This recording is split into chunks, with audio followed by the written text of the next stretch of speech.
আমাদের মঞ্চখানে রয়েছেন সবাইকে ধন্যবাদ জানাতে এবং প্রবাসী যারা রয়েছেন আমাদের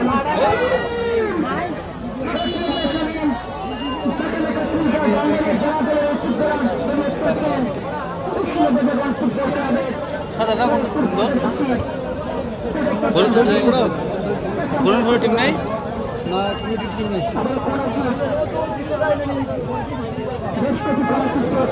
টিম রাখলে বেদাল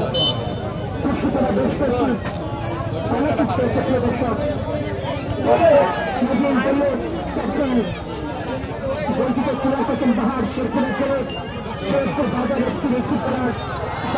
আক্রমণ করার চেষ্টা করতে সেখানে হাফিজ তাকে দিলেন তার নিয়ন্ত্রণে বল রয়েছে ফিরোজপুর বাজারে একটি সমস্যা আছে নিয়ন্ত্রণের একজন খেলোয়াড় রয়েছেন সেখানে শেষ পর্যন্ত বল করে যায়।